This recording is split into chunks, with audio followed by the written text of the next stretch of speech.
I'm Dimmitt. Hello. This is going to be a little different than videos I normally do because it's kind of aimed at Dimmitts. Dimmitt spelled one way, Dimmitt spelled another way.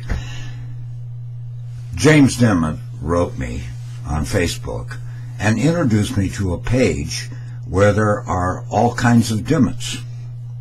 This is pretty amazing, I thought. You know, in my family, there were 7 kids. I was the last of the 7, and raised by my parents, who had already raised 6 kids that are pretty well grown and gone off into their lives. So I was raised as an only child, and I had to put up with things like the name Dimmitt. I wonder if other Dimmitts go through these things. In my early life teaching on the playground, the Archdiocese of Los Angeles received a complaint because they said the kids, your Catholic kids, are all running around saying damage. And this must stop. So anyway, I thought, well, this isn't good. And of course, the kids in school, all the years, went on for like 16 years, were calling me dimwit, damn it. It's maddening. We could do an entire series on uses for the last name Dimmitt. But it got me thinking, and I thought I would deviate from my flaming political status on the internet. This liberal chair, Mad Dog Dimmitt, crazed communicaster, and talk a little bit about Dimmitt and the family. You know,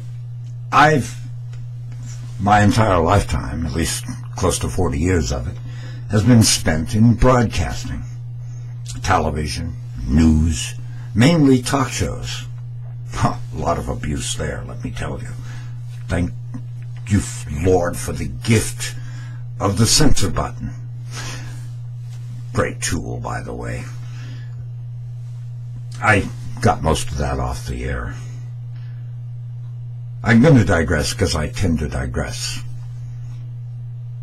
One day, one of the producers came up to me and made some smart remark that I assumed, from his young college mind, was meant to insult me because of my age. I think it was probably 25, I don't know. But I said to him, just inspiration comes into my brain, I said, respect me. Do you realize that this hand has shook the hand of a hand that shook the hand of William Jennings Bryan? Man, his eyes got wide, and he turned slowly and walked out of the room. The next day, the governor of the state was there.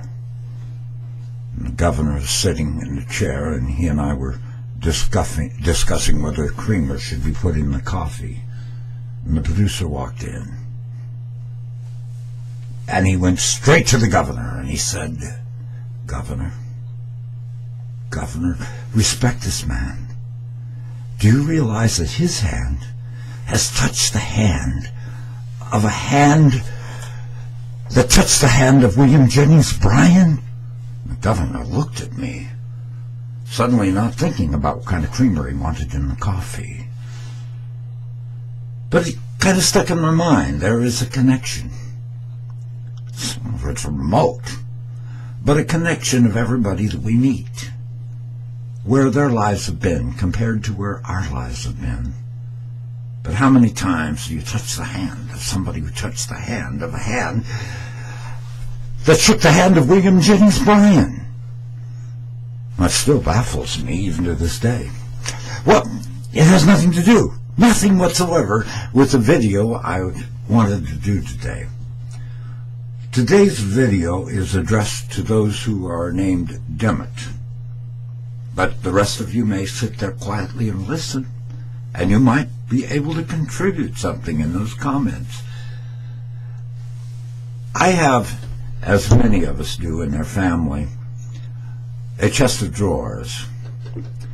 And in the chest of drawers of almost every family, I don't think this is just a Dimmitt thing, There are things that are kind of hidden in the back of the drawer. Believe me, I've got a few.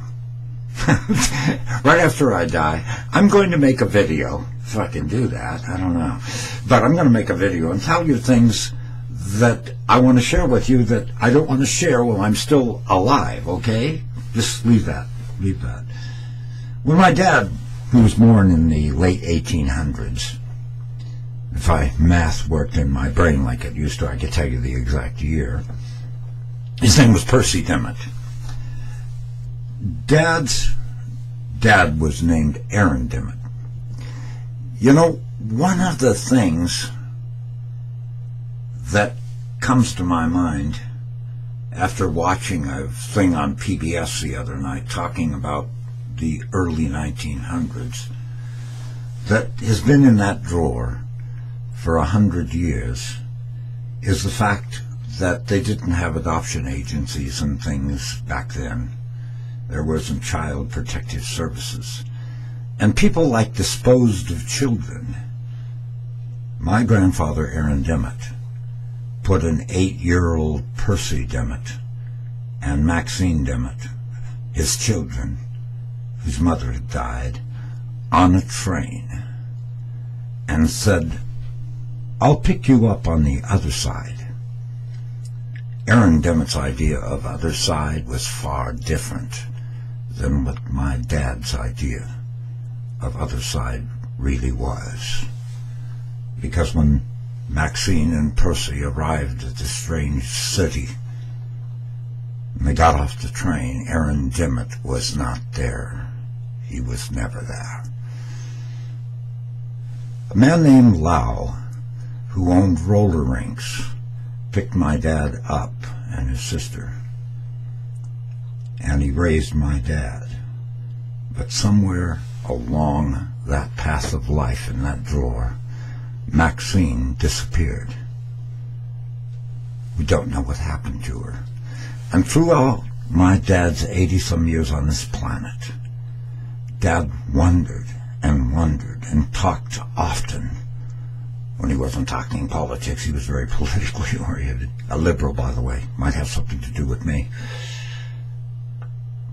Whatever happened to Maxine? Could he ever find her? What happened to Maxine? What happened to Maxine? Now, I'm talking to a bunch of people named Dimmitt, and I'm wondering if anybody out there knows anything about a Maxine Dimmitt. She had to be born in the 1890s. That's all we know about Maxine.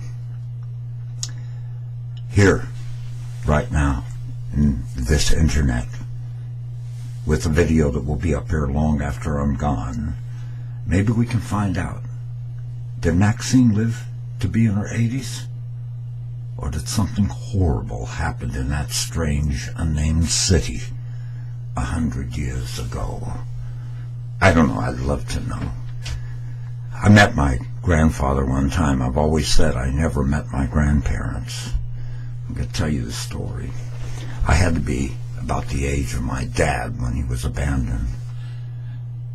Dad came home with a man, and they walked in the front door. I was sitting on the couch. I'll never forget, one of the earliest memories I have, the look I got from that man as my dad and he walked past me.